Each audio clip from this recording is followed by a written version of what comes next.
Yes, bana, mambo vipi mdau wa soka? Niweze kukaribisha tena tuweze kutazama nini kilichoweza kujiri katika habari za kimichezo na burudani. Habari kubwa inayoendelea kugonga vichwa vya habari katika habari za kimichezo na burudani ni mbadala wa Dep sasa aanza kutafutwa ndani ya viunga vya wananchi da Young Africans. Awali ya yote niweze kusemea kwamba una kila sababu ya kuweza kusalia nasi kuendelea kututazama mpaka mwisho wa video yetu. Hapo ndipo utaweza kujua nini ambacho tunamaanisha kuelekea dirisha kubwa la usajili.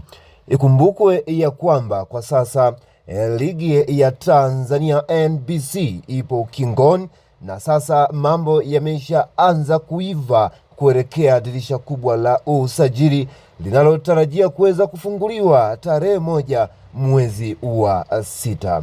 Hakikisha umeendelea kutusubscribe, lakini pia nenda katika uwanja wa kutolea maoni, ukatoa maoni yako juu ya kile ambacho umeweza kukitazama pamoja na kukisikia mpaka mwisho wa video yetu. Unafikiri ya kwamba Dep ataweza kusalia katika viunga vya wananchi da Young Africans? Big no ndio jibu pekee. Viongozi wa Young Africans tayari wameanza kuwinda nyota mpya, nyota kutoka South Africa. Huyu ni Ashel Du Plessis ambaye kwa sasa yupo katika hatua za mwisho kuweza kuibukia katika viunga vya wananchi da Young Africans. Kwa wewe ambaye bado hujawa mwanafamilia wetu, tunaendelea kukukumbusha kwa kubonyeza neno subscribe. Itakuwa umeweza kukata tiketi pekee ya kuendelea kuzipata taarifa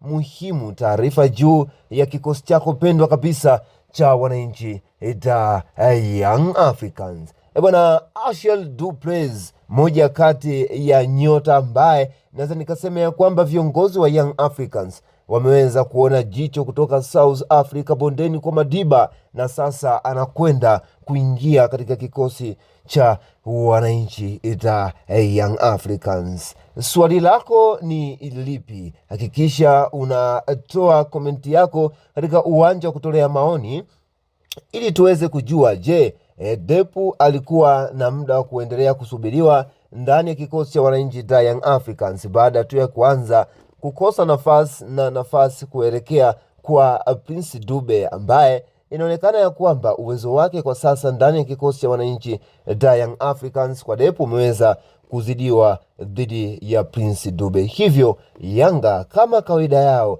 hawahitaji kuweza kubakia na hasara ndani ya kikosi. Hivyo huwa wajanja kulikweli na kuweza kumpa mkono wa kwaheri yule ambaye anaonekana ya kwamba ataweza kubwaga manyanga kwa performance yake ndani ya kikosi cha wananchi da Young Africans. Hii ni channel yako pendwa kabisa ambayo tunaendelea kukujulisha na kukupatia habari mbalimbali juu ya kile ambacho kinaendelea ndani ya viunga vya wananchi da Young Africans. Ni Du Plessis kuweza kujiunga na miamba ya soka nchini Tanzania. Kwa sasa ni wasaa wako pekee wa kuweza kuhakikisha kwamba unaendelea kupata taarifa muhimu, na tunakuelekea kwa sasa ni katika dirisha kubwa la usajili ndani ya mipaka ya Tanzania pamoja na nje ya mipaka ya Tanzania. Kwa sasa Young Africans yaendelea